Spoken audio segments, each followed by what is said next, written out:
رسوله الكريم. أما بعد فأعوذ بالله من الشيطان الرجيم. بسم الله الرحمن الرحيم. قال الله تبارك وتعالى في القرآن المجيد والفرقان الحميد: إن عدة الشهور عند الله 12 شهرا في كتاب الله يوم خلق السماوات والأرض منها 4 حرم. وقال تعالى: يسألونك عن الشهر الحرام قتال فيه قل قتال فيه كبير وصد عن سبيل الله. وقال رسول الله صلى الله عليه وآله وسلم: إن كنت صائما فصم المحرم فإنه شهر الله وإن فيه يوما قد تاب الله فيه على قوم ويتوب على قوم آخر. اساتذہ کرام اور عزیز طلبہ، الحمدللہ یہ محرم الحرام کا مہینہ چل رہا ہے، اور محرم الحرام کو اللہ جل شانہ نے جب آسمان و زمینوں کو اور اس کائنات کو اور اس زمانے کو بنایا تبھی سے فضیلت عطا فرمایا۔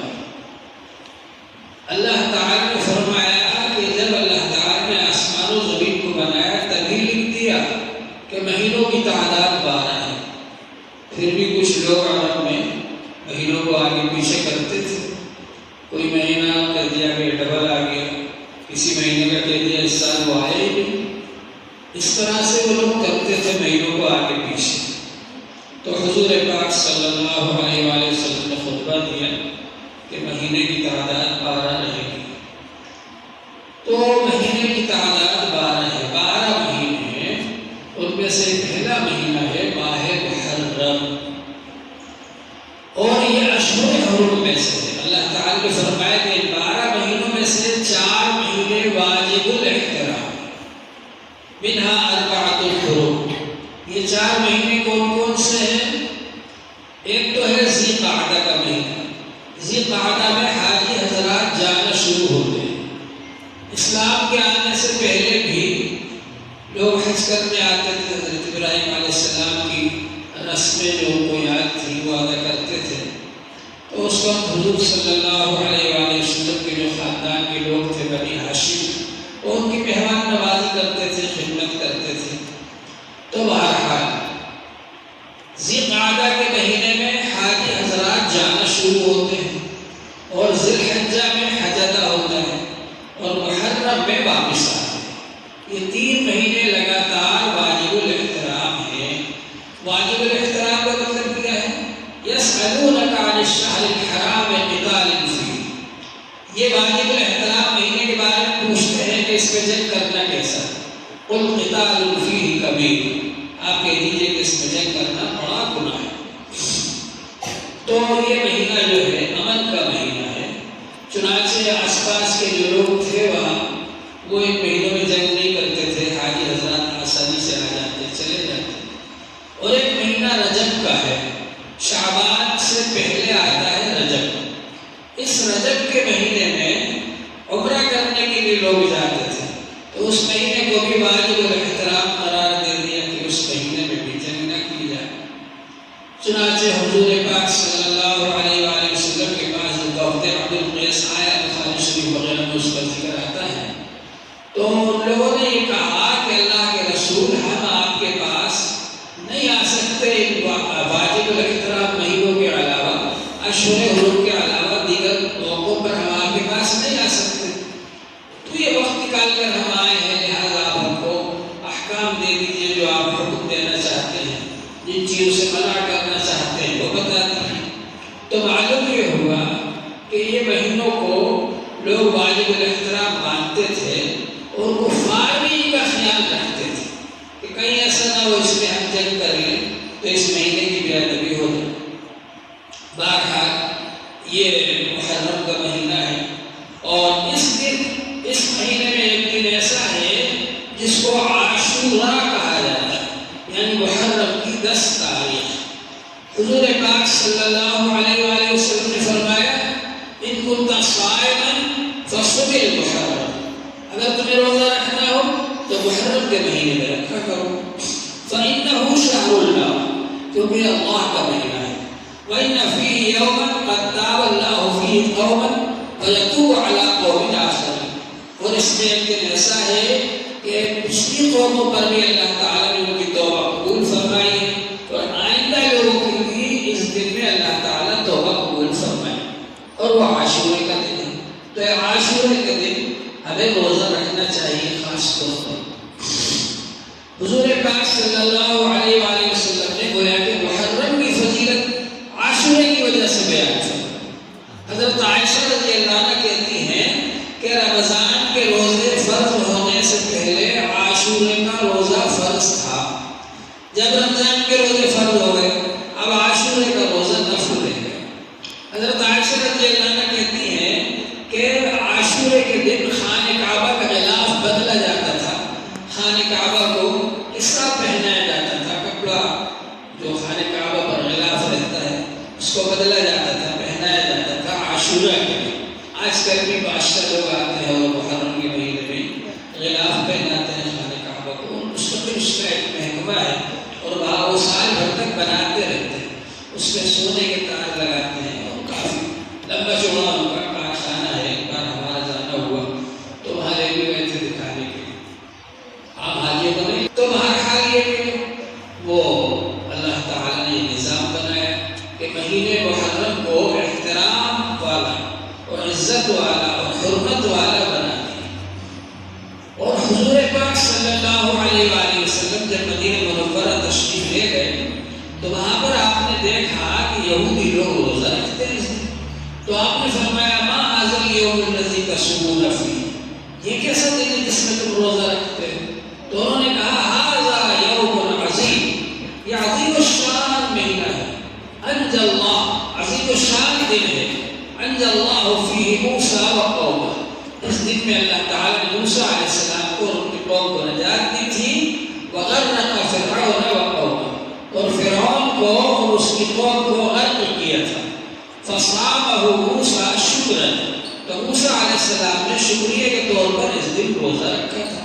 فنحن نصومہ، تو ہم بھی روزہ رکھتے ہیں.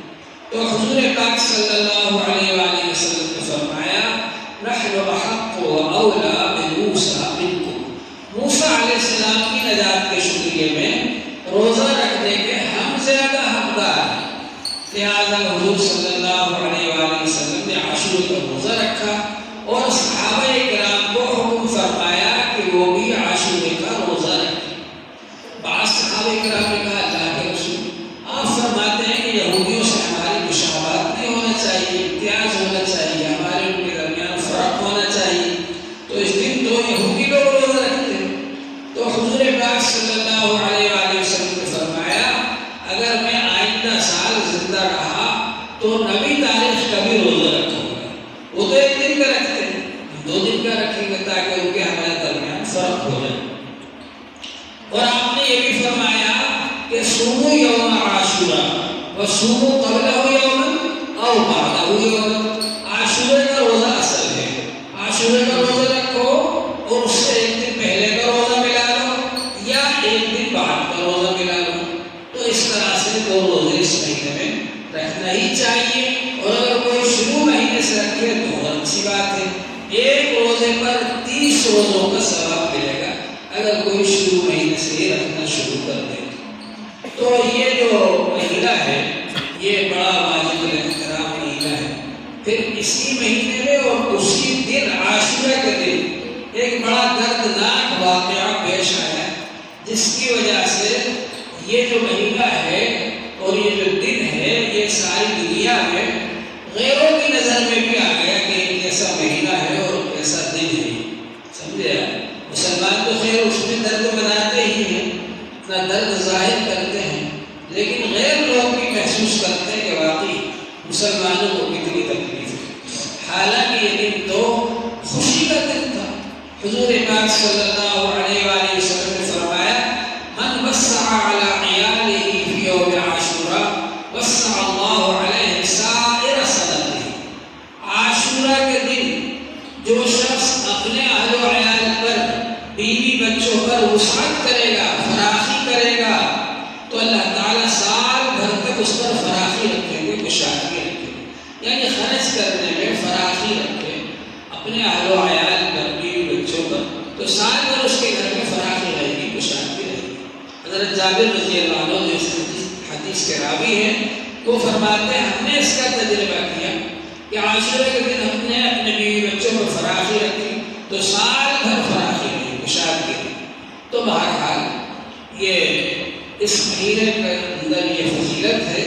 اور پھر ایک اور بات یہ سمجھیے آپ کہ اللہ تبارک و تعالیٰ نے ہمارے لیے دین بھیجا ہے، یہ بہت ہی قیمتی دین ہے، تمام دینوں سے بہتر دین ہے۔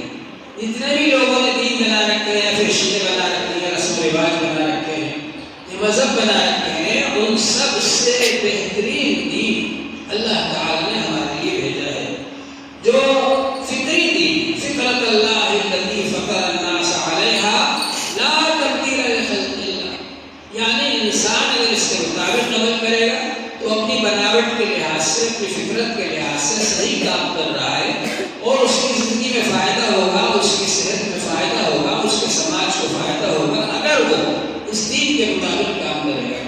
ایسا بہترین دین اللہ تعالیٰ نے ہمارے لیے بھیجا، اور حضور پاک صلی اللہ علیہ وآلہ وسلم نے فرمایا کہ ان الدین یسر، بے شک یہ دین آسان ہے، مشکل نہیں ہے۔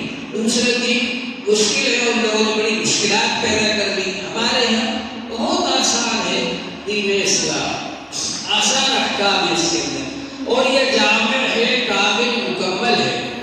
انسان کی پیدائش سے لے کر موت تک کس طرح اس کو زندگی گزارنا ہے وہ سب احکام اس میں موجود ہیں، جن چیزوں کی انسان کو ضرورت پڑتی ہے وہ سب چیزیں اس میں موجود ہیں۔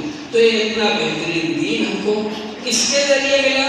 حضور پاک صلی اللہ علیہ وآلہ وسلم کے ذریعے۔ حالانکہ حضور پاک صلی اللہ علیہ وآلہ وسلم کو اس دین کو ہم تک پہنچانے میں بڑی تکلیفیں برداشت کرنا پڑی، کیونکہ عرب میں اس زمانے میں دو قبیلے زیادہ مشہور تھے، اور وہ تھے ایک تو بنی ہاشم اور ایک بنی امیہ۔ بنی ہاشم کے لوگ یہ حضور صلی اللہ علیہ وآلہ وسلم کے خاندان کے لوگ ہیں۔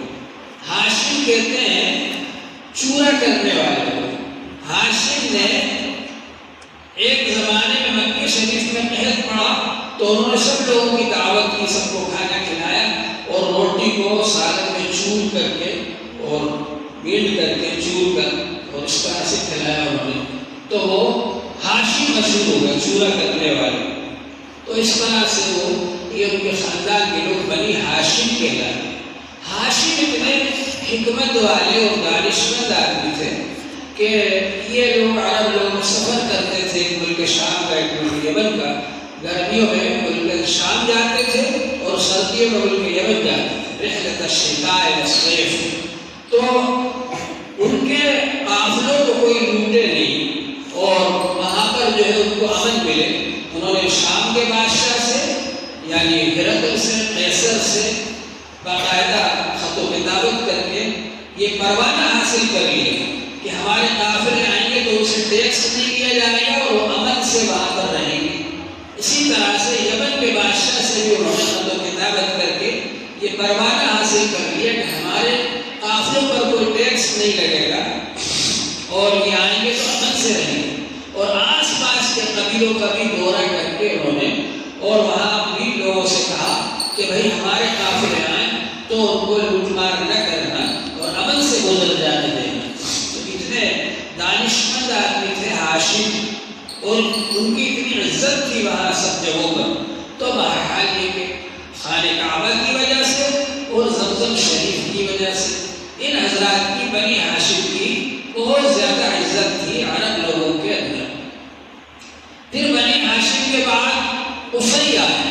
قصی نے ایک تو خانہ کعبہ کی نگرانی کا عہدہ قائم کیا، اور ایک سقایا یعنی زمزم شریف کا پانی پلانا ہے یہ عہدہ قائم کیا انہوں نے۔ اس طرح سے پھر اور عہدے دھیرے دھیرے قائم ہوئے۔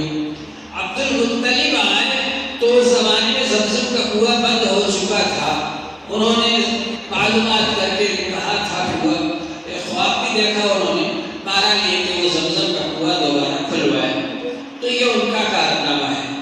لیکن عبد المطلب کا انتقال اس وقت ہو گیا جبکہ حضور پاک صلی اللہ علیہ وآلہ وسلم کی عمر صرف 8 سال کی. عبد المطلب حضور صلی اللہ علیہ وسلم کے دادا تھے اور قوم کے سردار تھے اور بہت بڑے آدمی تھے, بڑی عزت تھی.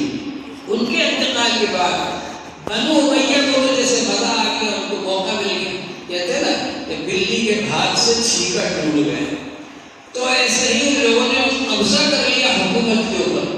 اور ولید بن مغیرہ جو ہے وہ بادشاہ بن گیا عرب کا. بنی امیہ میں ابو سفیان حرب کے انتقال کے بعد بادشاہ تو نہیں بن سکا کیونکہ وہ پہلے انتقال ہو گیا تھا حرب کا, اور اس وقت ولید بن مغیرہ نے قبضہ کر لیا حکومت پر. لیکن یہ کہ بنی امیہ کا سردار بن گیا ابو سفیان.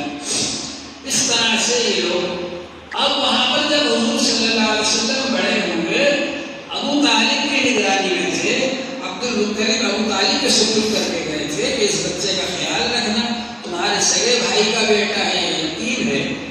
تو انہوں نے بہت خیال رکھا ابو طالب نے. قرآن پاک میں جو آیا ہے وَوَجَدَكَ يَتِيمًا فَآوَىٰ, صاحب جلالین نے اس کی تفسیر میں لکھا ہے کہ اَيْ ضَمَّكَ إِلَىٰ عَمِّكَ أَبِي طَالِبٍ. آبا کا مطلب یہ ہے کہ آپ کے چچا ابو طالب کے ساتھ آپ کو شامل کر دیا اللہ تعالیٰ.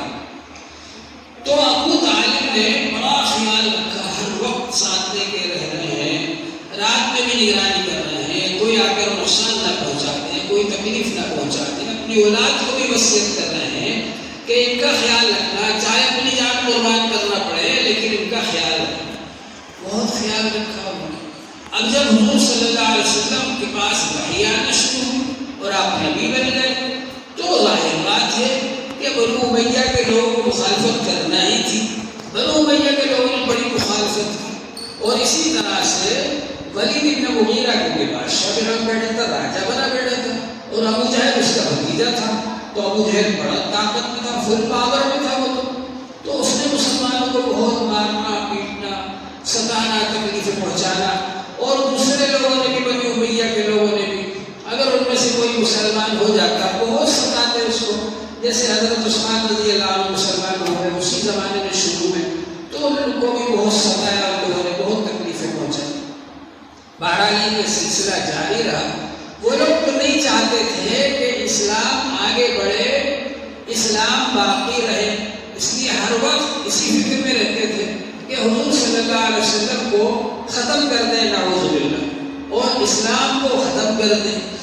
اسی فکر میں اور اسی ادھر میں ہر وقت وہ لوگ لگے رہتے تھے, بنو امیہ کے لوگ. لیکن ابو طالب تھے کہ وہ جب بھی کوئی حملہ کرنے آتا اور ان کو اندیشہ ہوتا کہ کوئی آ رہا ہے میرے بھتیجے کے پاس, فوراً وہ تلوار لے کر کے مقابلے پر آ جاتے کہ چھیڑ مت دینا, حملہ نہ کر دینا, ستانا نہیں, تکلیف مت پہنچانا میرے بھتیجے کو. تو اس طرح سے وہ ہر وقت حمایت کرتے رہتے تھے. حتیٰ کہ جب بائیکاٹ کر دیا بنو ہاشم کا, بنو امیہ کے لوگوں نے, قریش کے لوگوں نے, کہ ان کے پاس کوئی جائے نہیں, ابو طالب کی گھاٹی میں بند کر دیا, کھانا پینا سب بند کر دیا, پتے چبا چبا کر صحابہ کرام نے گزارا کیا, حضور صلی اللہ علیہ وسلم نے گزارا کیا. اور آپ کے ساتھ بنو ہاشم کے لوگ بھی رہے, آپ کے خاندان کے لوگ بھی اسی گھاٹی کے اندر, اور انہوں نے بھی سب کچھ برداشت کیا, کافروں کے ساتھ نہیں گئے. چنانچہ بہرحال 3 سال تک یہ تکلیفیں برداشت کی. 3 سال کے بعد ابو طالب کی کوشش سے اللہ تعالیٰ نے ان لوگوں سے پیچھے چھڑایا. حضور صلی اللہ علیہ وسلم کو اللہ تعالیٰ نے وحی کے ذریعے بتلایا کہ وہ جو معاہدہ لکھا گیا تھا اس کو دیمک چاٹ گئی, معاہدہ ختم ہو گیا. چنانچہ ابو طالب نے کہا کہ میرے بھتیجے نے بتایا ہے کہ وہ تمہارا جو معاہدہ تھا اس کو تو دیمک چاٹ گئی, جا کر دیکھا تو واقعی وہ معاہدہ ختم ہو چکا تھا, اب یہ لوگ باہر نکلے. تو 3 سال تک ابو طالب حضور صلی اللہ علیہ وسلم کے ساتھ رہے, اور وہاں پر ایک تمبو ساتان کر کے اور اس میں رہ رہے ہیں, حضور صلی اللہ علیہ وسلم کی رکھ رہے ہیں, رات میں اٹھ کر کے چاروں طرف دیکھ رہے ہیں, کوئی رات میں آ کر کے حملہ نہ کر دے. ہر وقت حضور صلی اللہ علیہ وسلم کی حفاظت پہ لگے رہے, اور وہاں پر نہ کھانا مل رہا نہ پانی مل رہا, بچے بھوک کی کی وجہ سے روتے تھے، ماؤں کا دودھ نہیں اترتا تھا، اور صحابہ کرام پتے کھا کھا کر گزر بسر کرتے تھے۔ اگر کوئی کھانا لے جاتا ہوا مل جاتا تو کفار مکہ اس کو بہت مارتے تھے۔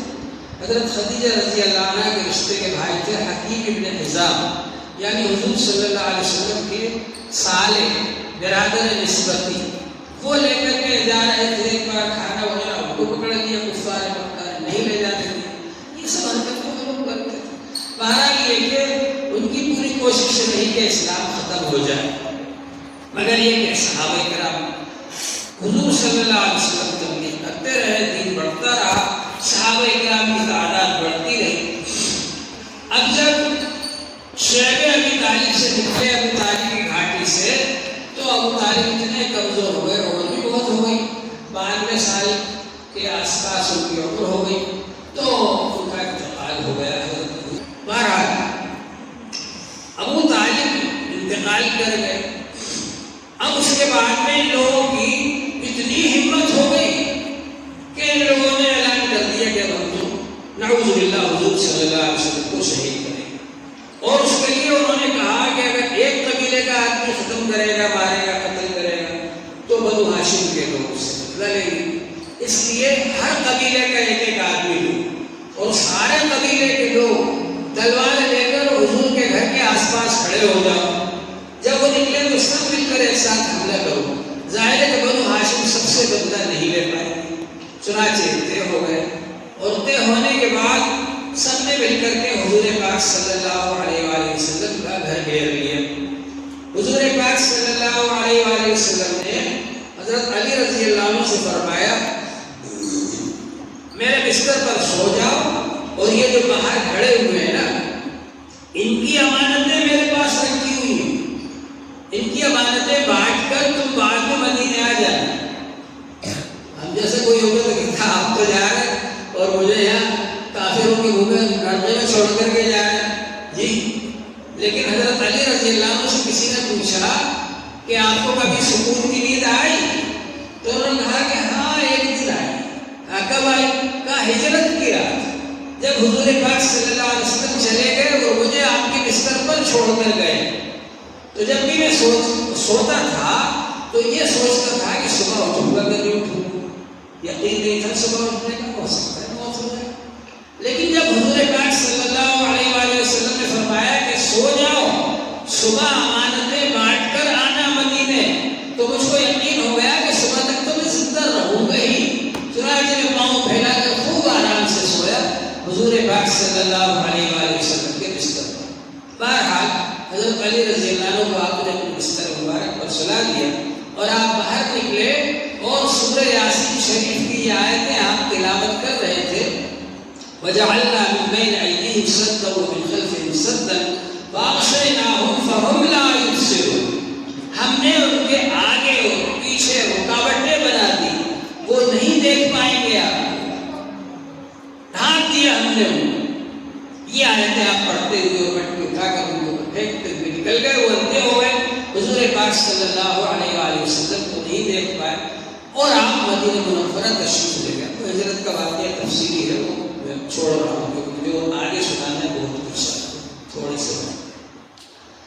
تو بہرحال یہ کہ حضور پاک صلی اللہ علیہ وسلم مدینہ منورہ تشریف لے آئے، اور مدینہ منورہ آنے کے بعد میں آپ نے وہاں ایک میثاق مدینے والوں سے معاہدہ کیا، جس کو میثاق مدینہ کہا جاتا ہے۔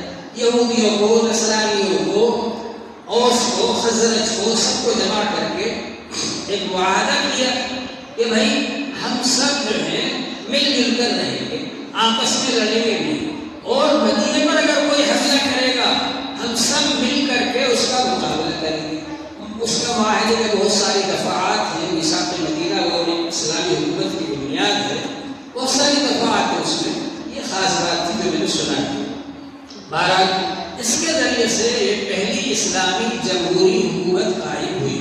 اس سے پہلے یا تو قبائلی نظام تھا یا بادشاہوں کا نظام تھا، جبری حکومتیں تھیں۔ یہ پہلی جمہوری اسلامی حکومت قائم ہوئی جو حضور صلی اللہ علیہ وآلہ وسلم نے مدینے میں قائم کی، اور پھر آپ نے خود آس پاس سفر کیا اور جا کر کے نجران میں عیسائیوں قبائلیوں کو اس میں شامل کر لیا اور آس پاس کے لوگوں کو بھی. اس طرح سے آپ کی حکومت کا دائرہ بڑھتا چلا گیا حتیٰ کہ حضور صلی اللہ علیہ وآلہ وسلم کی وفات کے وقت تقریباً 10 لاکھ مربع میل پر اسلامی حکومت قائم ہو چکی تھی. اب ظاہر ہے کہ کافر لوگ کیسے اس کو برداشت کر سکتے, کیسے اس کو ہضم کر سکتے. چنانچہ ان لوگوں نے حملے کیے, جنگ بدر میں آ گئے لڑنے کے لیے. اب حضور پاک صلی اللہ علیہ وآلہ وسلم کے بعد جو مٹھی بھر صحابہ تھے 313, ان کو لے کر آپ میدان میں پہنچے اور ایک جھوپڑی کے اندر آپ اللہ سے دعا کر رہے ہیں اور بے چین ہیں اور گڑ گڑا رہے ہیں کہ اللہ تعالیٰ اگر آج یہ مٹھی بھر مسلمان ختم ہو گئے تو دنیا میں آپ کا نام لینے والا کوئی نہیں ہوگا. ابوبکر رضی اللہ عنہ پیچھے بیٹھ رہے ہیں. حضور کی بے چینی دیکھ کر وہ کہنے لگے اللہ کے رسول آپ اپنے اوپر رحم کیجیے, اللہ مدد کریں گے, آپ اطمینان رکھیے. چونکہ ادھر 313 ان کے پاس کی تلواریں تھوڑی سی, گھوڑے تھوڑے سے, اور ادھر 1000 کا لشکر. اللہ جل شانہ کی ایسی مدد آئی کہ وہ 313 نے کافروں میں سے 70 کو مارا. بڑے بڑے ابو جہل, بہت بڑے بڑے لوگ جو اپنے آپ کو بہت تیزمار سمجھتے تھے اور مسلمانوں کو ستاتے تھے, تکلیف پہنچاتے تھے, 70 آدمی مارے جنگ بدر کے اندر. کمر ٹوٹ گئی کافر میں. اب اس کے بعد چلے گئے, مگر اگلے سال پھر آ گئے تیاری کر کے جنگ احد کے لیے. چنانچہ جنگ احد میں بھی, لیکن جنگ احد میں تھوڑی سی ایک غلطی پر کہ حضور صلی اللہ علیہ وسلم نے, ادھر بھی پہاڑ ہے احد پہاڑ, ادھر بھی پہاڑ ہے جس کو جبل رمات کہتے ہیں, بیچ میں جو میدان تھا وہاں جنگ ہو رہی تھی. تو سامنے ادھر تو پہاڑ سامنے تھا ہی, ادھر تو لشکر تھا ہی سامنے, ہمارا اور ان کا لشکر دونوں کا آمنا سامنا ہو رہا تھا. ادھر جو پیچھے والا پہاڑ تھا اس پر 50 صحابہ کرام کو مقرر کیا تھا, ہم جنگ جیت جائیں یا ہار جائیں تم یہاں سے نہ ہٹنا. چنانچہ مقرر کر دیا تیر والوں کو. رمات رامی کی جمع ہے, اس کے معنی تیر پھینکنے والے, تیر چلانا جانتے تھے, وہاں مقرر کیے. یہ حضور صلی اللہ علیہ وسلم کی حکمت عملی تھی. یہ مستقل ایک موضوع ہے کہ حضور صلی اللہ علیہ وسلم جس طرح بہترین مسلم ہیں, بہترین معلم ہیں, بہترین مربی ہیں, بہترین حاکم ہیں, آپ بہترین کمانڈر بھی. حدیث دفاع کے نام سے مستقل ایک کتاب ہے جس میں اسی طریقے سے بحث کی گئی کہ حضور کو اس طرح سے جانچا جائے کہ جنگوں میں آپ نے جو حکمت عملی اختیار کی وہ ایک کمانڈر کے لیے کس حد تک مناسب ہے. تو وہ لکھنے والا خود کو کہ کمانڈر رہ چکا ہے, تو اس نے بتایا کہ حضور بہترین کمانڈر بھی تھے اور جس جنگ میں جو حکمت عملی حضور صلی اللہ علیہ وآلہ وسلم نے اختیار کی اس سے بہتر نہیں ہو سکتی. تو آپ نے پیچھے مقرر کر دیے 50 آدمیوں کو. اب جب ادھر دیکھا ان لوگوں نے کہ جیت گئے ہیں جنگ احد میں, تو وہ جو اوپر کھڑے ہوئے تھے جبل رمات پر, ان لوگوں نے کہا کہ تو جنگ جیت ہی گئے ہیں, حضور نے تو اس موقع کے لیے فرمایا ہوگا جب کہ جنگ ہو رہی تھی, تو اس کی عقل بھی نیچے چلے گئے. تو ان کے جو امیر تھے انہوں نے منع کیا حضرت عبداللہ بن جبیر نے کہ نہیں, حضور صلی اللہ علیہ وسلم نے فرمایا تھا ہم جنگ جیت جائیں یا ہار جائیں تم یہیں کھڑے رہنا, ہم نہیں جائیں گے. تو وہاں ان کے ساتھ 10 آدمی رہ گئے اور 40 آدمی ادھر کر نیچے چلے گئے. خالد بن ولید اس وقت تک مسلمان نہیں ہوئے تھے, یہ جنگ میں بڑے ماہر تھے. تو خالد بن ولید ادھر سے لڑ رہے تھے, جنگ لڑ رہے تھے کافروں کی طرف سے. انہوں نے دیکھا کہ ہاں یہ مورچہ خالی ہے, تو پیچھے سے آ کر کے اور اس پہاڑ پر چڑھ گئے اور ادھر سے پھر اتر کر ادھر حملہ کر دیا. تو اب مسلمانوں کا لشکر دو طرف سے, سامنے تو کافر نہیں ہے ان سے مقابلہ, پیچھے سے بھی کافروں نے آ کر کے حملہ کر دیا. دو طرف سے مسلمانوں کا لشکر گھر گیا, اس لیے بھگدڑ مچ گئی. بھگدڑ مچ گئی, تھوڑے سے مسلمان ساتھ رہ گئے. حضور صلی اللہ علیہ وسلم کے اہل بیت نے حضرت علی رضی اللہ عنہ, حضرت فاطمہ رضی اللہ عنہ اور اہل بیت نے ساتھ نہیں چھوڑا, یہ حضرات ساتھ رہے. اور بہت سارے کچھ صحابہ جیسے حضرت طلحہ رضی اللہ عنہ, بہت سے حضرات ساتھ رہے آپ کے. مگر یہ کہ ان لوگوں کو موقع مل گیا, ان لوگوں نے حضور صلی اللہ علیہ وسلم کا دندان مبارک شہید کر دیا اور آپ کے رخسار مبارک میں بھی خود گھس گیا. تو اس طرح سے آپ زخمی ہو گئے اور آپ کو مارا اور ایک گڑھے میں آپ کو گرا دیا اور یہ خبر میں شروع کر دی کہ شہید کر دیا۔ بہرحال ان حالات میں بھی صحابہ کرام نے آپ کو نہیں چھوڑا اور آپ کے ساتھ رہے۔ حضرت فاطمہ رضی اللہ عنہ نے کوئی کپڑا وغیرہ جلا کر کے یہاں پر جو زخم تھا اس کے اندر کپڑا لگایا جلا ہوا، تو پھر وہ اس کی وجہ سے وہ خون بند ہو گیا۔ اس طرح سے اور پانی لا کر کے خون کو دھویا حضرت علی رضی اللہ عنہ اور حضرت فاطمہ رضی اللہ عنہ۔ تو یہ سب بہرحال ہوا۔ جنگ احد ہو گئی، اس کے بعد پھر آ گئے وہ لوگ اگلے سال کاہے کے لیے؟ جنگ خندق کے لیے۔ سلمان فارسی رضی اللہ عنہ نے مشورہ دیا، ہمارے علاقے میں جنگ ہوتی ہے، ہم لوگ ایسے کرتے ہیں خندق کھود لیتے ہیں یہاں سے وہاں۔ تو خندق کھودی صحابہ کرام نے حضور پاک صلی اللہ علیہ وآلہ وسلم کے ساتھ مل کر کے، اور اس خندق کی وجہ سے وہ لوگ مدینے کے قریب نہیں آ سکے اور وہیں سے ان کو واپس جانا پڑا۔ تو جنگ خندق بھی جو ہوئی، جنگ احد جو ہوئی، جنگ بدر جو ہوئی، کمانڈر کون تھا کافروں کا؟ ابو سفیان۔ ابو سفیان نے کمانڈری کی اور بنو امیہ کے لوگ آگے آگے رہے مسلمانوں کو مارنے میں اور ان سے جنگ کرنے میں، آگے آگے رہے۔ اب اس کے بعد جب حضور پاک صلی اللہ علیہ وسلم کی وفات، جب مکہ مکرمہ کو فتح کیا گیا، مکہ مکرمہ جب فتح ہوا تو اس موقع پر صحابہ کرام، اس سے پہلے صلح حدیبیہ ہوئی، حضور جا رہے تھے عمرہ کرنے کے لیے، کافروں نے روک لیا حدیبیہ، نہیں جانے دیں گے، صلح ہوئی، اس میں بھی ایک طرف شرطیں رکھی ان لوگوں نے، وہ سب مان لی حضور صلی اللہ علیہ وسلم۔ حالانکہ مسلمانوں کو بڑا افسوس تھا کہ ہم کیوں مانے، ہم تو حق پر ہیں۔ حضور صلی اللہ علیہ وسلم نے فرمایا اس وقت جو میں کر رہا ہوں وہ صحیح۔ اس میں ایک شرط یہ بھی تھی کہ اگر مدینے سے کوئی مسلمان ہو کر، مکے سے کوئی مدینے آئے گا مسلمان ہو کر، آپ اس کو واپس کر دینا، اور مدینے سے کوئی اگر مکے آئے گا ہم واپس نہیں کریں گے۔ بالکل ایک طرفہ شرط تھی اور غلط شرط تھی، مگر اس کو بھی آپ نے مصلحتاً مان لیا۔ ایک شرط یہ تھی کہ 10 سال تک کوئی جنگ نہیں ہوگی۔ بہرحال جب یہ معاہدہ ہو گیا تو اب اس کا یہ فائدہ ہوا کہ چاروں طرف راستے پرامن ہو گئے اور چاروں طرف سے لوگ آنے لگے اور اسلام قبول کرنے لگے، اور تھوڑے ہی دنوں کے اندر مسلمانوں کی تعداد اتنی زیادہ ہو گئی کہ اب حضور صلی اللہ علیہ وآلہ وسلم مکہ مکرمہ فتح کرنے کے لیے جا رہے ہیں اور 10,000 صحابہ کرام آپ کے ساتھ۔ اب لوگوں نے دیکھا، مکے والوں نے، تو ان کی آنکھیں پھٹی کی پھٹی رہ گئی، کہا کہ اب تو ہم ان کا مقابلہ نہیں کر سکتے۔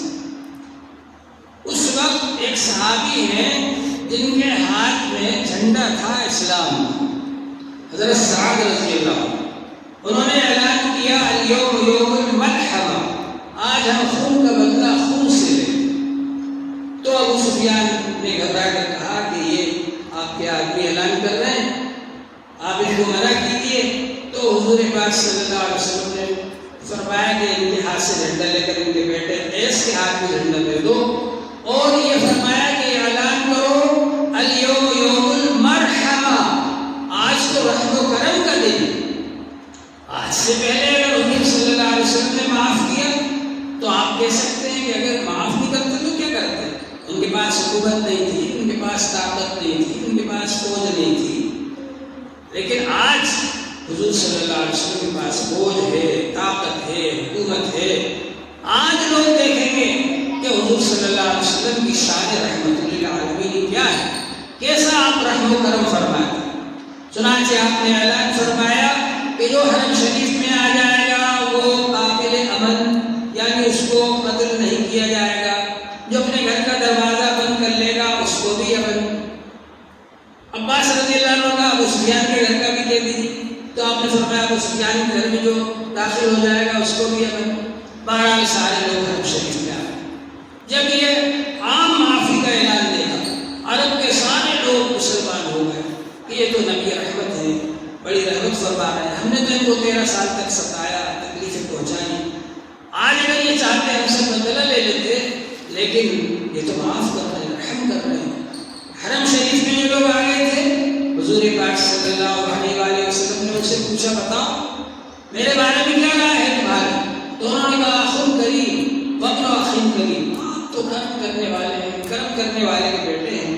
تو حضور پاک صلی اللہ علیہ وآلہ وسلم نے فرمایا اذهبوا فانتم طلقاء، جاؤ تم سب آزاد، لا تثریب علیکم اليوم، تم کو سزا تو کیا دی جاتی، کوئی ملامت بھی نہیں کرے گا، سب کو آزاد کر۔ ان کو کہا جاتا ہے طلقاء، یعنی آزاد کیے ہوئے۔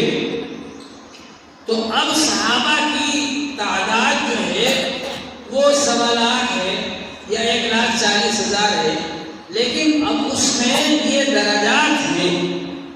السابقون الاولون من المہاجرین والانصار، سابقون اور اولون مہاجرین اور انصار میں سے جو اس وقت ایمان لیا ہے جبکہ لوگ مارتے تھے پیٹتے تھے، اس وقت ایمان لیا ہے اور حضور کے ساتھ رہے، 13 سال تک پیٹتے رہے، ان کی جو تعلیم ہوئی، ان کی جو تربیت ہوئی، انہوں نے حضور صلی اللہ علیہ وسلم سے فیض حاصل کیا، بعد والوں کو موقع نہیں ملا، تو وہ سابقون اولون ہیں، ان کا بڑا درجہ ہے۔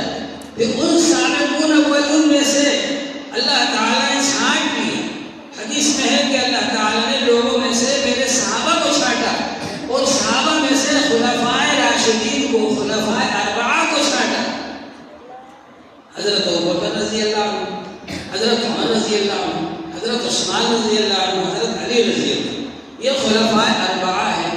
حضور پاک صلی اللہ علیہ وآلہ وسلم کے بعد یہ خلیفہ بنے، تو ظاہر ہے کہ صحابہ میں سب سے اونچا مقام ابوبکر رضی اللہ تعالیٰ عنہ، سب سے اونچا مقام، عمر رضی اللہ عنہ کی ابوبکر رضی اللہ عنہ کے برابر نہیں ہے، اور پھر عمر رضی اللہ عنہ کا اونچا مقام، عثمان رضی اللہ عنہ بھی عمر رضی اللہ عنہ کے برابر نہیں ہے، پھر اس کے بعد عثمان رضی اللہ عنہ کا مقام، پھر اس کے بعد علی رضی اللہ عنہ کا مقام، یہ چاروں خلفائے راشدین۔ حضور پاک صلی اللہ علیہ وآلہ وسلم نے ایک بار خطبہ دیا تو ایک صحابی نے کہا اللہ کے رسول آپ نے ایسا وعظ فرمایا، وعظنا موعظة بلیغہ ظرفت من العیون ووجلت من القلوب، ایسا وعظ بلیغ، فصیح بلیغ وعظ کہ آنکھیں بے پڑی، دلوں میں اللہ کا خوف پیدا ہو گیا، ایسا لگتا ہے کہ آپ کا یہ الوداعی وعظ ہے، اب آپ رخصت ہونے والے ہیں، فاوصنا، تو آپ ہم کو وصیت کر دیجیے۔ تو حضور پاک صلی اللہ علیہ وآلہ وسلم نے فرمایا اوصیکم بتقوی اللہ، میں تم کو اللہ سے ڈرنے کی وصیت کرتا ہوں، والسمع والطاعہ، اور سننے کی اور ماننے کی، وإن كان عبدا حبشیا، اگرچہ حبشی غلام کو امیر بنا دیا جائے اس کی بات کو بھی سننا اور ماننا۔ فإنه من يعش منكم بعدي فسيرى اختلافا كثيرا، میرے بعد جو لوگ زندہ رہیں گے وہ بڑا اختلاف دیکھیں گے۔ فعليكم بسنتي وسنة الخلفاء الراشدين المهديين، تم پر لازم ہے تم میری سنتوں کے مطابق عمل کرنا، میرے طریقے کے مطابق، اور خلفاء راشدین کے طریقے کے مطابق عمل کرنا، ان کو مضبوطی سے پکڑے رہنا۔ تمسکوا بها وعضوا عليها بالنواجذ، دانتوں سے داڑھوں سے تھامے رہنا، پکڑے رہنا، یعنی حضور کے طریقوں کو، خلفاء راشدین کے طریقوں کو۔ وإياكم ومحدثات الأمور، اور نئی نئی بدعتوں سے بچتے رہنا۔ فإن كل محدثة بدعة، ہر بدعت جو ہے، ہر نئی چیز بدعت ہے، وكل بدعة ضلالة، اور ہر بدعت گمراہی ہے۔ یہ عرباض بن ساریہ رضی اللہ تعالیٰ عنہ کی روایت ہے۔ حضرت سفینہ رضی اللہ تعالیٰ عنہ کی روایت میں ہے کہ حضور پاک صلی اللہ علیہ وآلہ وسلم نے فرمایا میرے بعد خلافت 30 سال رہے گی۔ فرمایا کہ اللہ تعالیٰ نے سب سے پہلے نبوت اور رحمت عطا فرمائی، نبوت اور رحمت رہے گی جب تک اللہ چاہے گا، یعنی حضور صلی اللہ علیہ وسلم حیات رہے گی، پھر ان کے بعد میں خلافت رہے گی، تو یہ خلافت راشدہ فرمایا، یہ خلافت راشدہ 30 سال رہی، 30 سال حضور صلی اللہ علیہ وسلم کے بعد خلافت راشدہ رہی۔ حضرت سفینہ رضی اللہ عنہ نے فرمایا گنو، ابوبکر رضی اللہ عنہ کے 2 سال، عمر رضی اللہ عنہ کے 10 سال، عثمان رضی اللہ عنہ کے 12 سال، اور حضرت علی رضی اللہ عنہ کے 6 سال، 5.5 سال خود حضرت علی رضی اللہ عنہ کی، اور 6 مہینے حضرت حسن رضی اللہ عنہ۔ اس طرح یہ 30 سال پورے ہو گئے۔ تو گویا کہ خلافت کا زمانہ ختم ہو گیا 30 سال، اور اب اس کے بعد آپ نے فرمایا کل کے آز آئے، کاٹ کھانے والی حکومت آئی۔ تو بہرحال حضور پاک صلی اللہ علیہ وآلہ وسلم نے خلفائے راشدین کی سنتوں کو اتباع کرنے اور ان کے طریقے پر چلنے کا ہم کو حکم فرمایا، اور یہ خلفائے راشدین کو آپ نے فرمایا کہ یہ ہدایت یافتہ ہیں، ان کے طریقوں کے مطابق ان کو زندگی گزارنا ہے اور عمل کرنا ہے۔ اب اس کے بعد میں جو خلافت ختم ہونے کے بعد میں جو زمانہ آتا ہے وہ بنو امیہ کی حکومت شروع ہو جائے۔ حضور صلی اللہ علیہ وسلم کا مذاق اڑاتا تھا، توہین کرتا تھا، حضور صلی اللہ علیہ وآلہ وسلم نقلیں اتارتا تھا۔ حضور صلی اللہ علیہ وآلہ وسلم نے اس کو دیکھ لیا تو اس کو بنا دیا، کہا جاؤ مدینہ سے نکال دیا، طائف میں جا کر رہنے لگے۔ حضرت ابوبکر رضی اللہ عنہ کا زمانہ آیا تو اس نے بڑی منتیں کی کہ ابوبکر اب تو مجھے بلا لو مدینے۔ تو حضرت ابوبکر نے کہا کہ جب رسول پاک صلی اللہ علیہ وآلہ وسلم نے نکال دیا تو میں کیسے بلا سکتا ہوں؟ حضرت عمر رضی اللہ عنہ کا زمانہ آیا تو اس نے کہا حضرت عمر رضی اللہ عنہ سے اب تو بلا لو مجھے مدینے۔ تو حضرت عمر رضی اللہ عنہ نے کہا جب رسول پاک صلی اللہ علیہ وآلہ وسلم نے نکال دیا تو میں کیسے بلا سکتا ہوں؟ لیکن جب حضرت عثمان رضی اللہ عنہ کا زمانہ آیا تو کیونکہ ان کا رشتہ دار تھے، چچا بھی تھا رشتے میں، اور حضرت عثمان رضی اللہ عنہ نرم مزاج بھی تھے اور عمر بھی ان کی زیادہ ہو گئی تھی، تو اس طرح سے خوشامد منت کر کے گھس آیا مدینے، اور صرف مدینے میں نہیں آ گیا بلکہ اس کا جو لڑکا تھا مروان اس کو حضرت عثمان رضی اللہ عنہ کا سیکریٹری بنا دیا۔ یعنی وہ حکومت جو 60 لاکھ مربع میل پر پھیلی ہوئی تھی حضرت عثمان رضی اللہ عنہ کے زمانے میں، ساری دنیا میں تقریباً حکومت تھی، اس حکومت کا خلیفہ کا سیکریٹری مروان بن گیا، اور اس نے یہ کام کیا کہ بڑے بڑے صوبوں میں جو گورنر ہوتے تھے وہ بڑے بڑے صحابہ کو ہٹا کر کے اور اپنے خاندان کے لوگوں کو وہاں پر گورنر مقرر کروا دیا، اور ایسے لوگوں کو گورنر مقرر کروا دیا جو فتح مکہ کے موقع پر معافی مانگ کر مسلمان ہوئے تھے، ایسے لوگوں کو گورنر بنوا دیا۔ کوفہ جیسا شہر، کوفے کے اندر جہاں کے صحابہ کی بڑی تعداد رہتی تھی، کوفے کا گورنر بنوا دیا ایک ایسے شخص کو جس نے شراب پی کر فجر کی نماز پڑھا دی اور پوچھا کہ 2 رکعت ہوئی اور پڑھاؤں کیا؟ نشے کی حالت میں نماز پڑھا دی اس نے۔ جب اس کی شکایت گئی حضرت عثمان رضی اللہ عنہ کے پاس، انہوں نے گناہ کر کے اس کو کوڑے مارا، کوڑے مارنے کا حکم فرمایا جو شرابی کو مارے جاتے ہیں۔ اسی طرح سے مصر کا حاکم بنوا دیا عبداللہ بن ابی سرح کو۔ یہ وہ شخص ہے جو مسلمان ہونے کے بعد مرتد ہو گیا تھا، اور اس کے بعد میں حضور صلی اللہ علیہ وآلہ وسلم نے فتح مکہ کے وقت یہ فرمایا تھا اگر یہ شخص خانہ کعبہ کا پردہ پکڑے ہوئے بھی مل جائے تو اس کو چھوڑنا نہیں، قتل کر دینا۔ یہ بچنے میں کامیاب ہوا اور اس کو مصر کا گورنر بنا دیا، اور جب اس نے وہاں کچھ ایسے کام کیے کہ مصر والوں نے آ کر حضرت عثمان رضی اللہ عنہ سے شکایت کی تو اس نے جو ہے وہ جو آئے تھے شکایت کرنے، حضرت عثمان رضی اللہ عنہ نے اس کو نصیحت کی کہ اچھے کام کرو، صحیح کام کرو۔ تو اس نے معلومات کی کون کون گئے تھے مدینہ میں شکایت دے کر، خوب پٹائی لگائی، بہت مارا، حتیٰ کہ ان میں سے ایک آدمی مر گیا۔ تو مصر کے لوگ باغی ہو گئے، کوفے کے لوگ بھی، بصرے کے لوگ بھی، چاروں طرف سے لوگ باغی ہو کر کے اور مدینے آئے۔ حضرت علی رضی اللہ عنہ نے حضرت عثمان رضی اللہ عنہ کے سامنے پوری باتیں ان لوگوں کی رکھی، اور حضرت عثمان رضی اللہ عنہ سے کہا آپ خود آ کر کے اور ان کے سامنے ان کی باتیں مان لیجیے، سن لیجیے، ان کی باتیں مان لیجیے جو ماننے کے قابل ہو۔ آپس میں صلح کرانے کی کوشش کی، اور حضرت عثمان رضی اللہ عنہ آئے بھی اور انہوں نے صلح بھی کر لی ان سے، اور ان کی باتیں بھی مان لی۔ اور مصر کے لوگ جو آئے تھے تو انہوں نے مان لیا چلو ٹھیک ہے عبداللہ بن ابی سرح کو ہٹا دیتے ہیں اور ان کی جگہ پر محمد ابن ابی بکر کو گورنر بنا دیتے۔ اور پروانہ لکھ کر، خط لکھ کر، آرڈر لکھ کر دے دیا کہ یہ لے جاؤ خط۔ اب وہ لے کر کے جا رہے ہیں تو مروان نے کیا کرا، ایک جعلی خط، ایک آرڈر جعلی فرضی بنا ہوا، من گھڑت بنا کر کے اور اپنے غلام کو دے دیا کہ یہ لے کر کے جا۔ اب وہ غلام لے کر کے جا رہا ہے اونٹ پر بیٹھ کر کے۔ راستے میں اس غلام کو پکڑ لیا اور اس سے پوچھا کہ کہاں جا رہے ہیں؟ کہ مصر جا رہے ہیں۔ کیوں جا رہے ہیں؟ کہ خط لے کے جا رہے ہیں امیر المومنین کا۔ کہاں ہے وہ خط، کیا ہے؟ تو اس نے بتایا کہ یہ خط ہے۔ اب اس خط کے اندر کیا لکھا ہوا تھا کہ یہ آنا ہے محمد بن ابی بکر کو قتل کر دیں۔ اور پہلا جو آرڈر تھا اس میں لکھا ہوا تھا کہ محمد بن ابی بکر کو ہم گورنر بنا کر بھیجیں، گورنر نہیں، 4 دن کو دے دیتے۔ تو جب وہ خط پکڑا گیا تو مصر والے واپس آ گئے مدینے اور کہا کہ یہ کیا بات ہے؟ حضرت عثمان رضی اللہ عنہ سے پوچھا کہ آپ نے ایسا خط لکھ کر کیوں دیا؟ انہوں نے کہا میں نے تو نہیں لکھا۔ کہا یہ مہر؟ کہا مہر تو میری ہے۔ کہا یہ غلام؟ کہا غلام تو میرا ہے۔ کہا یہ اونٹ؟ کہا کہ اونٹ بھی میرا ہے، لیکن خط میں نے نہیں لکھا۔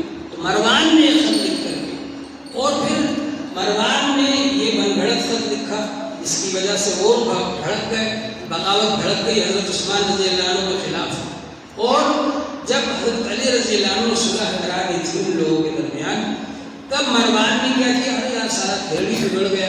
تو مروان نے آ کر کے ان لوگوں کے سامنے ایک تقریر کی، بھڑکاؤ تقریر، اور یہ کہا کہ ہم تم لوگوں سے نپٹ لیں گے اور طاقت کے بلبوتے پر ہم تمہاری مخالفت کو دبا دیں گے، اور تم یہ مت سمجھنا کہ تم کسی چیز میں کامیاب ہو سکتے۔ اس طرح کی بات ہے جس سے اور وہ زیادہ مخالفت ہو گئی اور باقی لوگ اور زیادہ بھڑک گئے۔ تو اس طرح سے مروان کی وجہ سے اور ان خطا کار گورنروں کی وجہ سے حضرت عثمان رضی اللہ عنہ کو شہید کیا گیا۔ حضرت عثمان رضی اللہ عنہ سے مطالبہ کیا ان لوگوں نے، باقیوں نے، کہ مروان کو آپ ہمارے سپرد کر دو، ہم آپ سے کچھ نہیں کہیں گے۔ انہوں نے سوچا اگر میں ان کے سپرد کر دوں گا مروان کو تو یہ مار ڈالیں گے، ختم کر دیں گے۔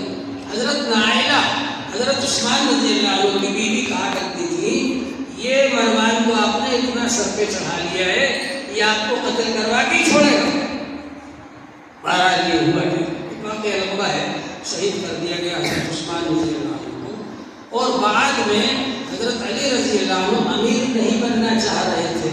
حضرت علی رضی اللہ تعالیٰ عنہ باغ میں چلے گئے، وہ امیر نہیں بننا چاہ رہے تھے، لیکن حضرت طلحہ رضی اللہ عنہ، حضرت زبیر رضی اللہ عنہ یہ حضرات گئے باغ میں اور ان کو لے کر آئے اور ان سے کہا کہ اس وقت کوئی اور نہیں ہے آپ کے علاوہ جو امیر بن سکے اور آپ اس کو عمارت کو قبول کر لیجیے، اس وقت بہت نازک حالات ہیں، امت پریشان ہے۔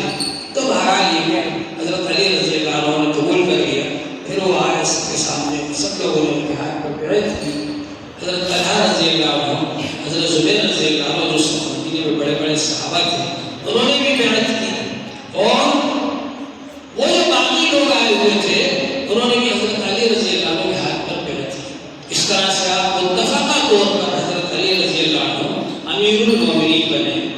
لیکن یہ خبر جب ملک شام پہنچی تو معاویہ رضی اللہ عنہ نے ان کی خلافت کو ماننے سے انکار کر دیا، کیونکہ بنو امیہ کے لوگ یہ سمجھ رہے تھے عثمان رضی اللہ عنہ کے امیر بننے کے بعد کہ اپنے خاندان میں حکومت آ گئی۔ اب جب حضرت علی رضی اللہ عنہ امیر بنے تو ان کو یہ نظر آیا کہ خلافت تو بنو ہاشم میں چلی گئی، بنی ہاشم کے لوگوں کے اندر خلافت چلی گئی، عمارت چلی گئی، کیسے برداشت کریں اس بات کو؟ چنانچہ وہ سارے لوگ جو تھے معاویہ رضی اللہ عنہ سے جا کر مل گئے، اور مروان جو ہے وہ مکے گیا اور مکے میں حضرت عائشہ رضی اللہ عنہ اور حضرت طلحہ اور حضرت زبیر رضی اللہ عنہ اس وقت گئے ہوئے تھے حج کے لیے، ان کو وہاں سے لے کر کے آیا کہ علی سے عثمان کا بدلہ لینا ہے، چلو ان کو لے کر کے آیا۔ یہ سیدھے سادے لوگ اس کے چکر میں آ گئے۔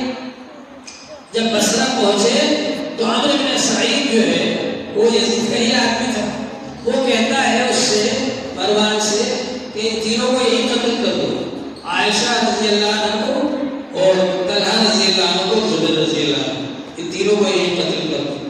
تو اس نے کہا مروان نے نہیں، ہم ان کو قتل نہیں کریں گے، ہم ان کو آپس میں لڑائیں گے، لڑنے کے بعد ظاہر ہے کوئی تو بن ہی جائے گا، ختم ہو جائے گا، اور جو بچے گا وہ اتنا کمزور ہو جائے گا کہ ہم اس کو جیسا چاہیں گے گھمائیں گے۔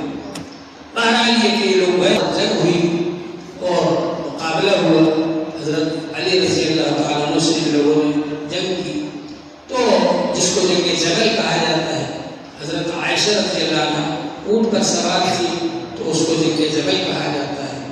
حضرت زبیر رضی اللہ عنہ کو بلایا، حضرت علی رضی اللہ عنہ نے کہا تم کو یاد ہے ایک بار تم اور میں ہم دونوں آپس میں دوستی کی باتیں کر رہے تھے، تو حضور صلی اللہ علیہ وسلم نے فرمایا تھا کہ زبیر آج تو تم ان سے دوستی کرتے ہو، ایک وقت آئے گا کہ تم ان سے دشمنی کرو گے، جنگ کرو گے، اس وقت یہ حق پر ہوگے علی۔ وہ حدیث یاد ہے تم کو؟ تو زبیر رضی اللہ عنہ کہا ہاں وہ حدیث مجھے یاد آ گئی، اور وہ میدان چھوڑ کر کے جائے تو ایک شخص نے ان کو قتل کر دیا، ان کا سر لے کر آیا وہ حضرت علی کے پاس، دیکھیے میں نے زبیر کو قتل کر دیا ہوگا، زبیر کو قتل کر دیا۔ حضور پاک صلی اللہ علیہ وسلم نے فرمایا تھا کہ زبیر کے قاتل کو جہنم کی بشارت دینا، میں تجھے جہنم کی بشارت دے۔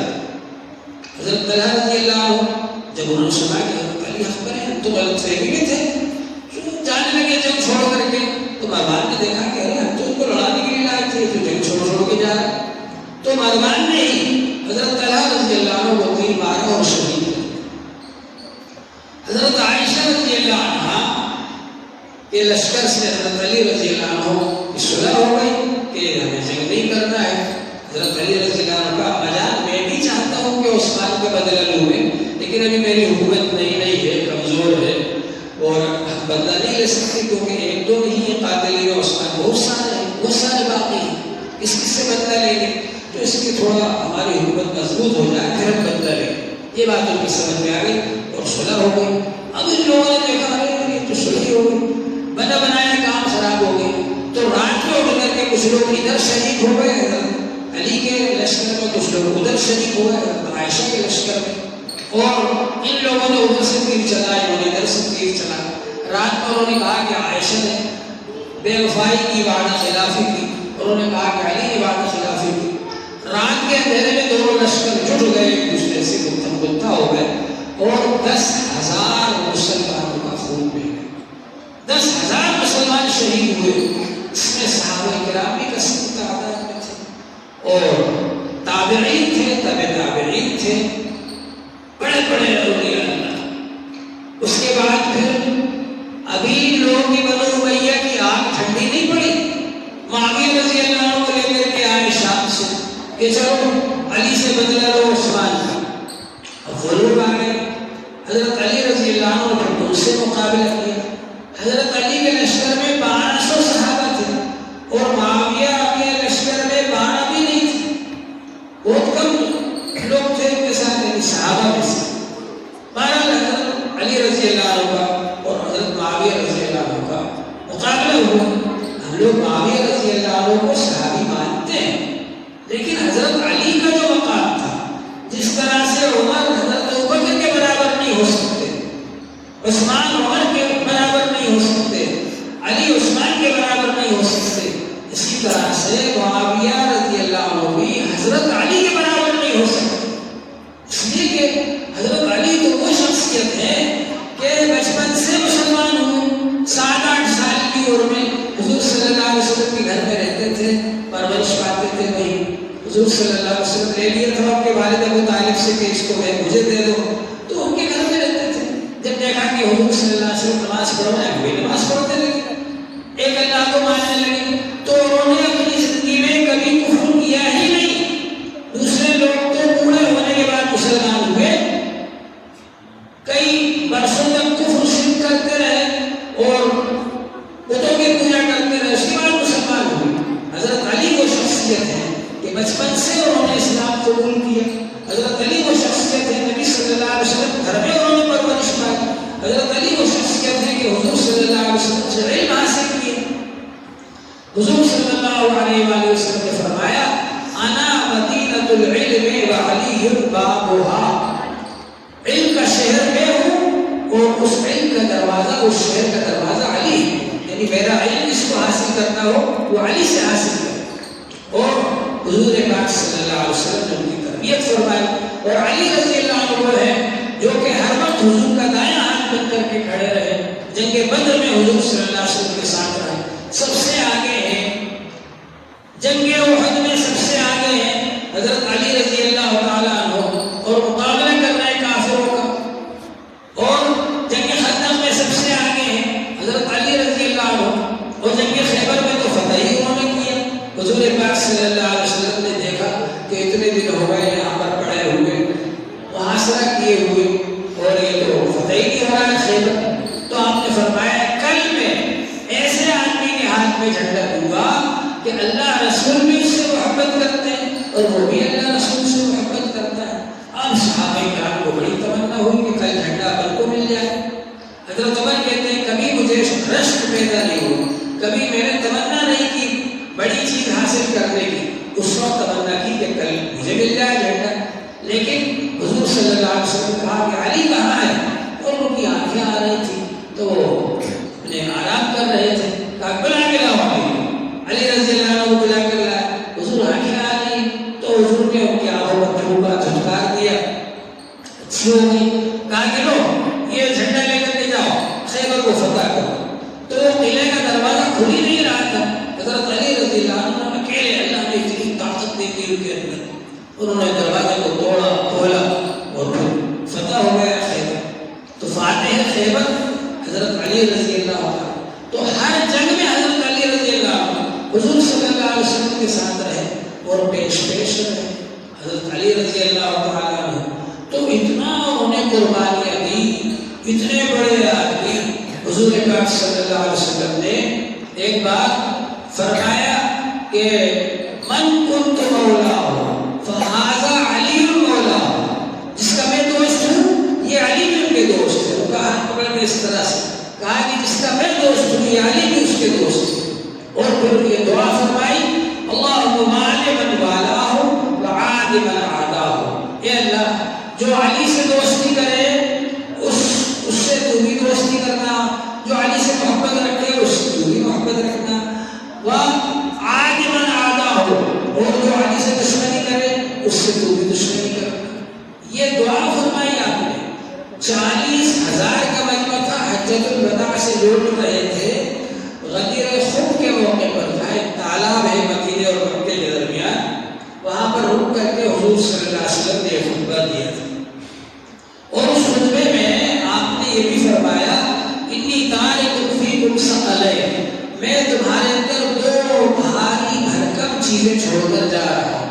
وہ کیا؟ رسول روایت میں ہے انی تارک فیکم ثقلین کتاب اللہ، ایک تو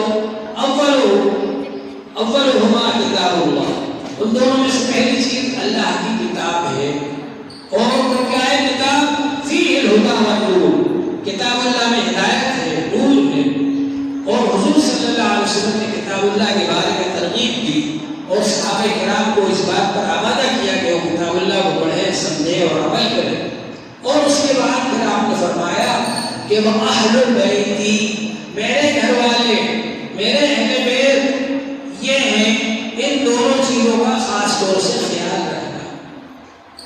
قرآن پاک میں ہے کہ اللہ تعالی نے فرمایا قل لا اسألکم علیہ اجرا الا المودۃ فی القربى، آپ کہہ دیجیے کہ جو اتنا قیمتی دین میں نے لا کر تم کو دیا، اس پر میں تم سے کوئی اجر و ثواب نہیں چاہتا، کوئی اجرت نہیں چاہتا، اس کا کوئی بدلہ نہیں چاہتا میں تم سے، بس اتنا کرنا کہ میرے بیوی بچوں، میرے خاندان والوں کے ساتھ اچھا برتاؤ کرنا، میرے رشتہ داروں کے ساتھ اچھا برتاؤ کرنا۔ یہ قرآن پاک میں اللہ نے کہلوایا حضور پاک صلی اللہ علیہ وسلم سے، کیونکہ اللہ کو معلوم تھا کہ ایسا وقت بھی آئے گا جب حضور صلی اللہ علیہ وسلم کے اہل بیت کو مارا جائے گا، قتل کیا جائے گا، شہید کیا جائے گا، تو اللہ تعالیٰ نے قرآن پاک میں یہ بات کہلوائی حضور پاک صلی اللہ علیہ وسلم کی زبان سے قل لا اسألکم علیہ اجرا، آپ کہہ دیجیے میں تم سے کوئی اجر و اجرت نہیں مانگتا الا المودۃ فی القربى، بس یہ مانگتا ہوں کہ میرے رشتہ داروں کے ساتھ اچھا برتاؤ کرو۔ اور حضور پاک صلی اللہ علیہ وسلم کے پاس ایک بار نصرانی لوگ آئے، انہوں نے کہا ہم سے مباہلہ کرو کہ تم اکبر ہو یا ہم اکبر ہیں، وہ بہانے کا مطلب یہ ہوتا ہے کہ اپنے بیوی بچوں کو لاؤ، ہم بھی اپنے بیوی بچوں کو لائیں اور یہ دعا کریں کہ جو حق پر وہ باقی رہے اور جو باطل پر وہ ختم ہو جائے۔ تو حضور پاک صلی اللہ علیہ وسلم نے حضرت علی رضی اللہ عنہ کو بلایا، حضرت فاطمہ رضی اللہ عنہ کو بلایا، حضرت حسن رضی اللہ عنہ کو بلایا، حضرت حسین رضی اللہ عنہ کو بلایا اور یہ فرمایا ہاں اولئک اہل بیتی، یہ ہے میرے گھر والے۔ تو اہل بیت سے مراد کون ہے؟ اہل بیت سے مراد یہ حضرات ہیں، حضرت علی رضی اللہ عنہ، حضرت فاطمہ رضی اللہ عنہ، حضرت حسن رضی اللہ عنہ، حضرت حسین رضی اللہ عنہ، یہ اہل بیت ہیں جن سے بہت زیادہ محبت کرتے تھے حضور پاک صلی اللہ علیہ وآلہ وسلم۔ ایک بار آپ اون کی چادر لپیٹ کر کے باہر تشریف لائے، حضرت حسن آ گئے، ان کو بھی اس چادر میں شامل کر لیا، حضرت حسین آ گئے، ان کو بھی اس چادر میں شامل کر لیا، حضرت علی آ گئے، ان کو بھی اس چادر میں شامل کر لیا، حضرت فاطمہ آ گئی، ان کو بھی اس چادر میں شامل کر لیا اور فرمایا کہ ہؤلاء اہل بیتی، یہ ہے میرے گھر والے۔ تو معلوم یہ ہوا کہ حضور کے اہل بیت ہیں، ان سے تعلق رکھنا ضروری ہے۔ حضرت فاطمہ رضی اللہ تعالیٰ عنہ جب آتی تھی حضور صلی اللہ علیہ وسلم کھڑے ہو کر دروازے پر ان کا استقبال کرتے تھے، ان کو لے کر آتے اپنے پاس بٹھاتے تھے۔ حضرت فاطمہ رضی اللہ تعالیٰ عنہ سے بہت محبت تھی حضور صلی اللہ علیہ وسلم کو۔ جب حضور صلی اللہ علیہ وسلم کی وفات کا وقت قریب ہوا تو حضرت فاطمہ رضی اللہ تعالیٰ عنہ کے کان میں آپ نے ایک بات کہی۔ جب آپ نے ایک بات کہی تو حضرت فاطمہ رضی اللہ تعالیٰ عنہ رونے لگے، پھر اس کے بعد ایک بات کہی تو وہ ہنسنے لگے۔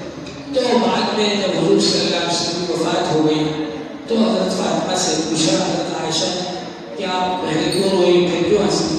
تو کہا کہ پہلے حضور صلی اللہ علیہ وسلم نے فرمایا کہ میری وفات کا وقت قریب آنے والا ہے تو مجھے رونا آ گیا، اور بعد میں فرمایا کہ آخرت میں سب سے پہلے تم آ کر ملو گی مجھ سے۔ چنانچہ حضور صلی اللہ علیہ وسلم کی وفات کے 6 مہینے بعد حضرت فاطمہ رضی اللہ عنہ کا انتقال ہو گیا۔ تو جب یہ کہا تو آپ کو ہنسی آ گئی۔ تو حضرت فاطمہ رضی اللہ عنہ سے بہت تعلق تھا حضور صلی اللہ علیہ وسلم کو۔ آپ نے فرمایا کہ فاطمہ کو جو چیز اذیت دیتی ہے، تکلیف پہنچاتی ہے، وہ مجھے اذیت دیتی ہے۔ حضور پاک صلی اللہ علیہ وآلہ وسلم نے ارشاد فرمایا کہ حسن اور حسین میں ان دونوں سے محبت کرتا ہوں، اور اللہ سے دعا کی کہ اللہ تعالیٰ آپ بھی حسن اور حسین سے محبت کیجیے، اور جو حسن اور حسین سے محبت کرے ان سے بھی آپ محبت کیجیے۔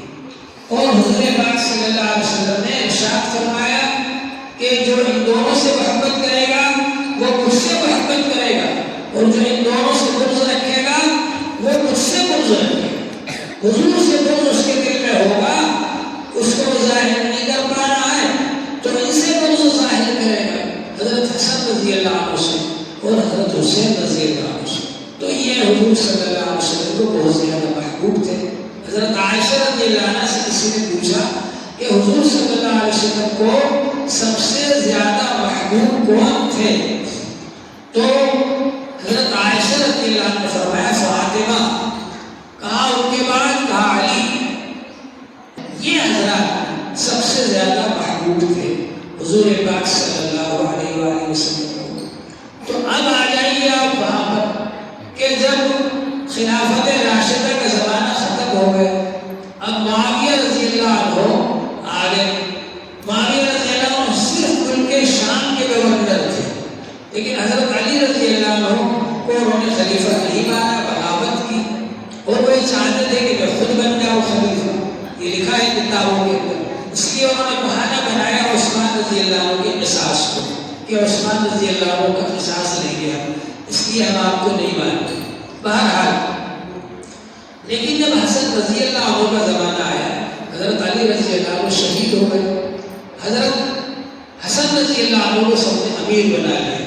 تو حضرت حسن رضی اللہ عنہ سے جب جنگ کا موقع آیا تو ان کے پاس بھی بہت زیادہ لشکر تھا۔ لشکر کم نہیں تھا حضرت حسن رضی اللہ عنہ کے پاس، لیکن معاویہ رضی اللہ عنہ کی طرف سے ہی صلح کی پیشکش ہوئی کہ آپ ہم سے صلح کر لیجیے۔ تو حضرت حسن رضی اللہ عنہ کو وہ حدیث یاد آ گئی کہ حضور پاک صلی اللہ علیہ وسلم ایک بار خطبہ دے رہے تھے اور حسن رضی اللہ عنہ آ گئے تو آپ نے ان کو گود میں لیا اور خطبے کے درمیان آپ نے فرمایا ابنی ھذا سید، یہ میرا بیٹا سردار ہے، وَلَعَلَّ اللَّهَ أَن يُصْلِحَ بِهِ بَيْنَ فِئَتَيْنِ مِنَ الْمُسْلِمِينَ، اور امید ہے کہ اللہ تعالیٰ اس کے ذریعے مسلمانوں کی دو جماعتوں کے اندر صلح کرا دے۔ چنانچہ صلح ہو گئی، صلح کر لی حضرت حسن رضی اللہ عنہ، معاویہ رضی اللہ عنہ سے، اور صلح کے اندر جو شرائط لکھے گئے تھے اس میں سے صرف ایک شرط پر عمل ہوا اور کسی شرط پر عمل نہیں ہوا۔ وہ شرط یہ تھی کہ خمس اہل بیت کو دیا جائے گا، یعنی جو مال غنیمت آئے گا اس میں سے 5واں حصہ جو دیا جاتا تھا حضور صلی اللہ علیہ وسلم کے زمانے میں، وہ اہل بیت کو دیا جائے گا، اس کے علاوہ اور کسی بھی۔ اس کے بعد حضرت حسین رضی اللہ تعالیٰ عنہ رہ گئے۔ اب کچھ لوگوں نے یہ مشورہ دیا حضرت معاویہ رضی اللہ عنہ کو کہ اپنے بات کے لیے آپ یزید کو ولی عہد بنا دیں۔ جب یہ بات چلائی گئی تو سارے بڑے بڑے صحابہ جو بات تھے ان سب نے اس کی مخالفت کی کہ یزید کو آپ اپنا ولی عہد نہ بنائیں، مخالفت کی اس کی، لیکن یہ کہ معاویہ رضی اللہ عنہ نہیں مانے اور یزید کو اپنا ولی عہد بنا دیا، اور معاویہ رضی اللہ عنہ کے انتقال کے بعد یزید بادشاہ بن گیا۔ یزید کون تھا؟ یزید کے بارے میں سب لوگوں نے یہ بات لکھی ہے کہ وہ شرابی تھا، نمازیں چھوڑتا تھا، زناکار تھا، اور بہت ساری خرابیاں یزید کے اندر پائی جاتی تھی، لیکن بہرحال وہ بادشاہ بن گیا۔ اب جب وہ بادشاہ بن گیا تو اس نے سب سے پہلے مدینے خط لکھا مدینے کے گورنر کو کہ حضرت حسین کو اور عبداللہ بن زبیر کو اور عبداللہ بن عمر کو ان سب کو بلا کر میرے ہاتھ پر ان سے بیعت کراؤ، میرے لیے بیعت کراؤ، مجھے بادشاہ ماننے لگے۔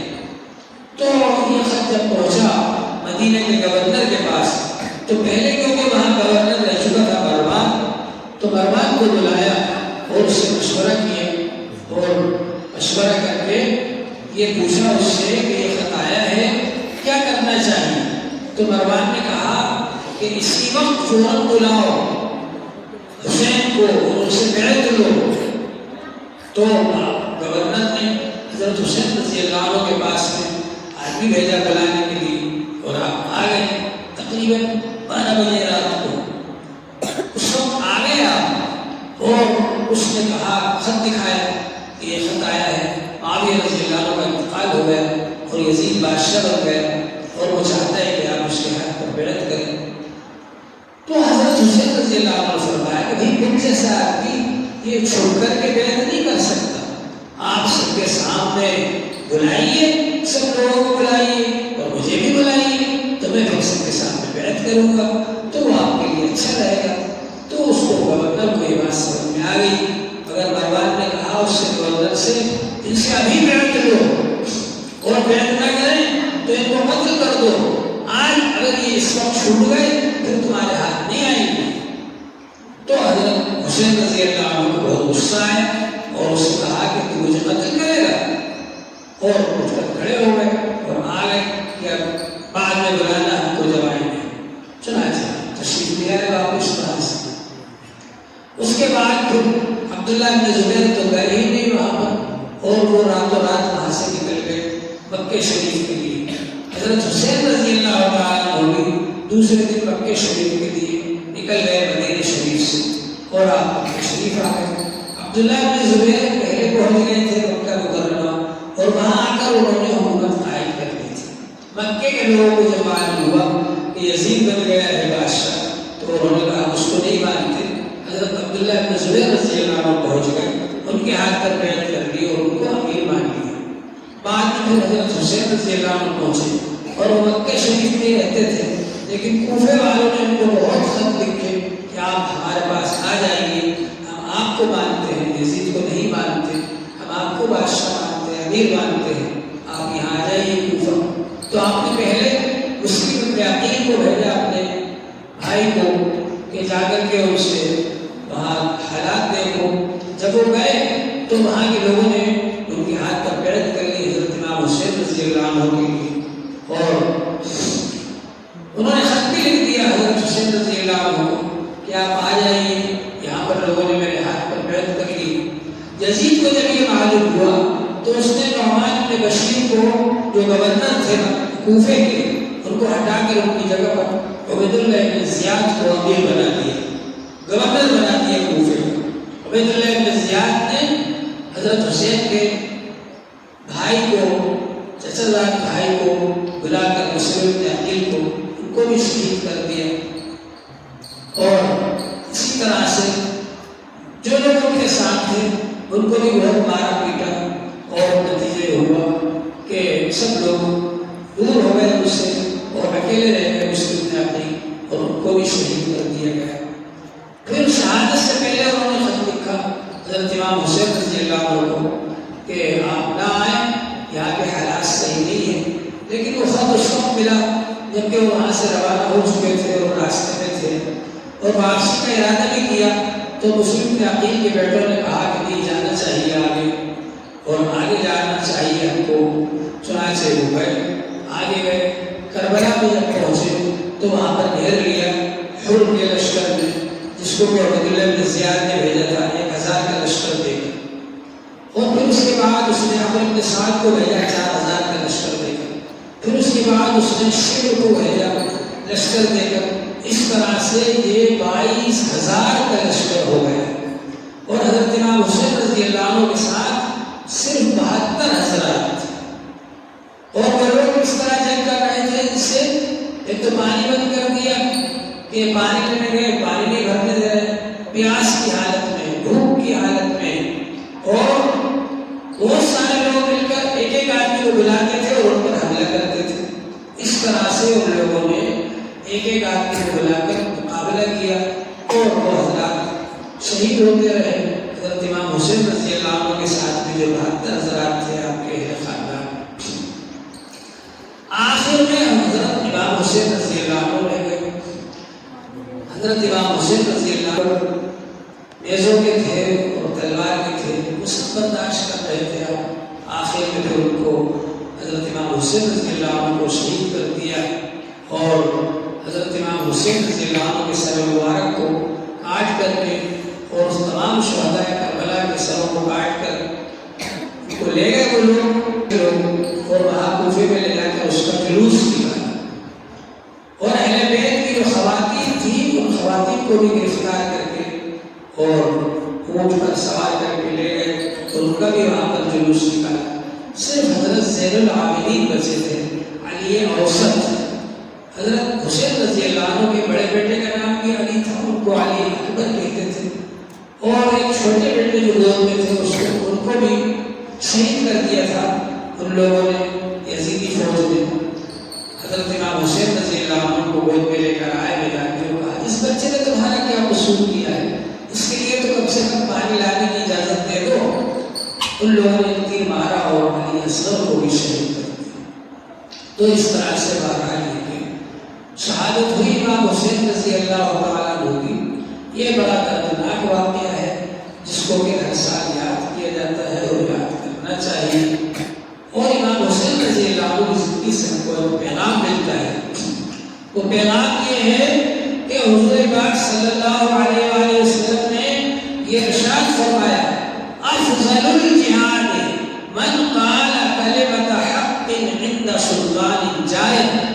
سب سے زیادہ فضیلت والا جہاد اس کا ہے جو حق مان کہے ظالم بادشاہ کے سامنے۔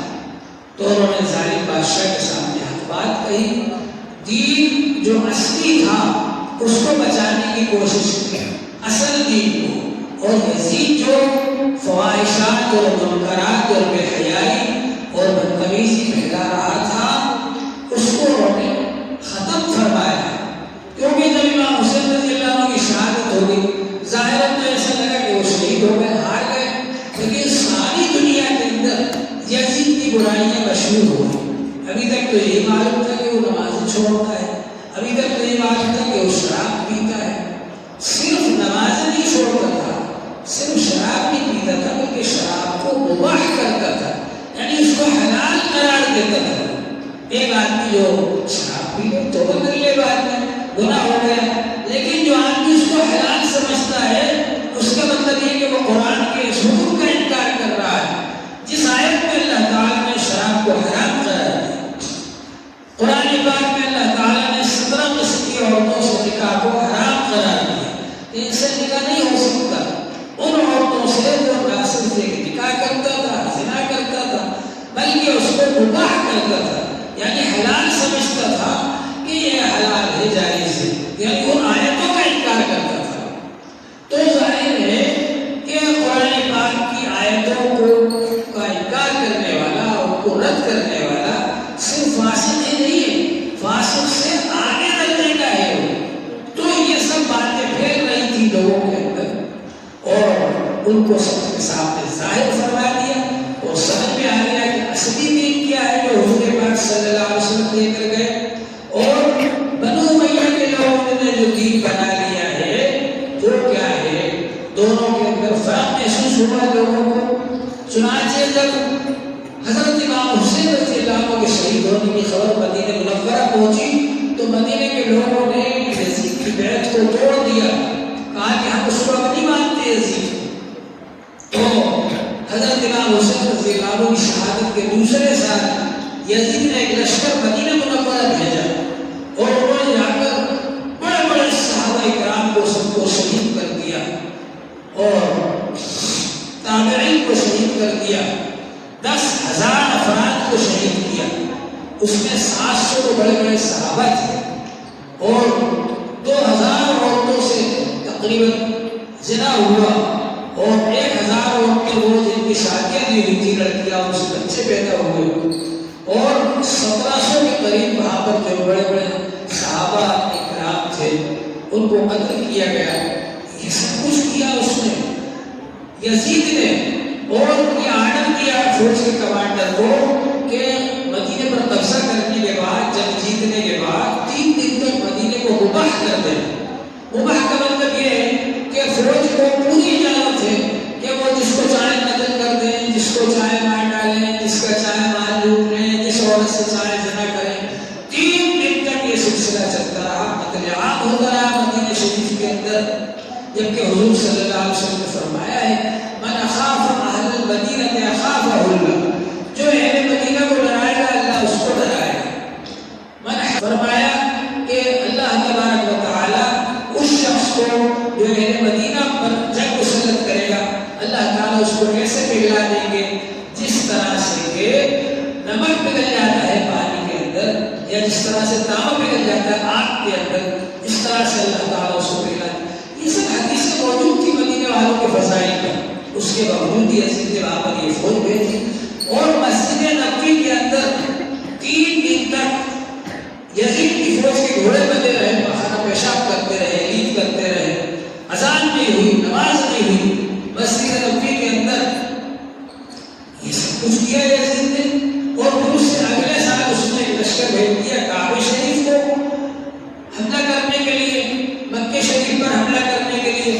اور لوگوں نے جا کر کعبے پر گولے برسائے جیسے آج کل بم ہوتے ہیں، جیسے اس زمانے میں آگ کے گولے برسائے جاتے تھے گوبھن کے ذریعے.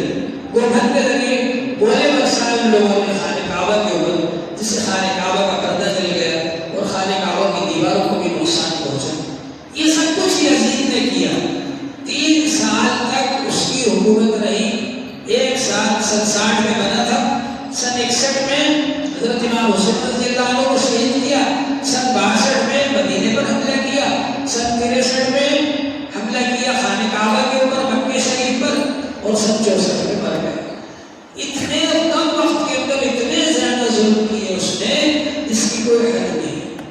لوگ کہتے ہیں ایسا یزید نے تو اس کی جگہ سے ثابت نہیں کہ یزید نے حکم دیا ہو امام حسین رضی اللہ عنہ کو شہید کرنے کا. بالکل غلط بات ہے.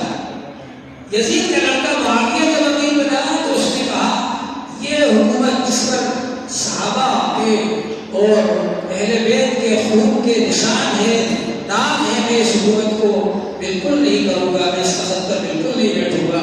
اور اس نے کہا میرے دادا نے بہت بڑی غلطی کی، معاویہ نے جب حضرت علی سے مقابلہ کیا وہ حضرت علی کے برابر بالکل نہیں تھے.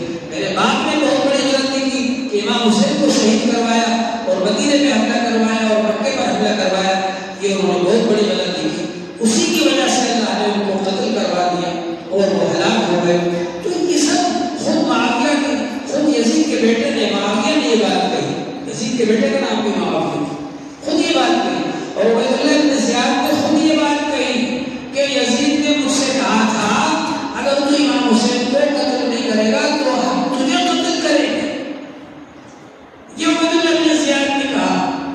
یہ کیسے کہا جا سکتا ہے کہ یزید نے حکم ہی نہیں دیا، آرڈر ہی نہیں دیا؟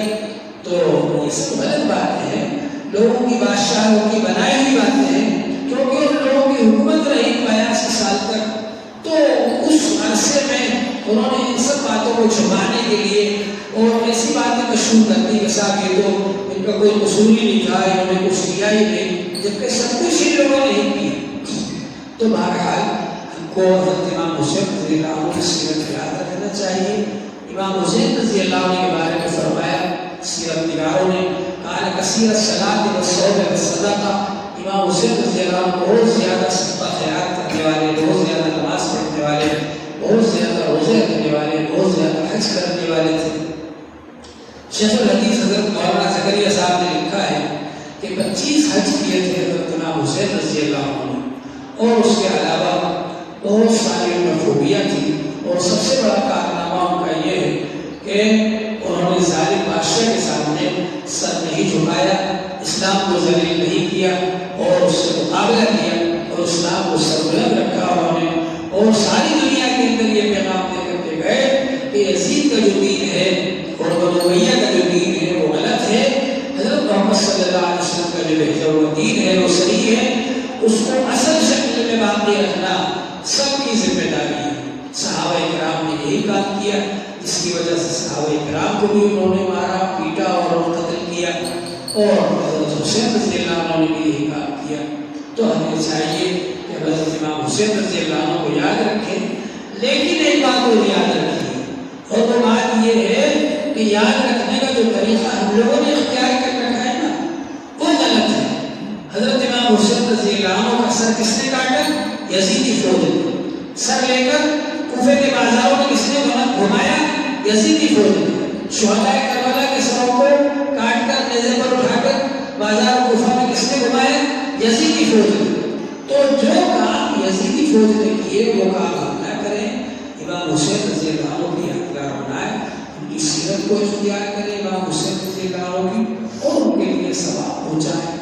انہوں نے ہمارے لیے اتنا بڑا کام کیا، ہمارا فرض ہے کہ ہم ان کو ثواب پہنچائیں، قرآن شریف پڑھ کر، نفلیں پڑھ کر، روزہ رکھ کر ان کو ثواب پہنچائیں، اور یہ دعا کریں کہ اللہ جل شانہ ہم سب کی طرف سے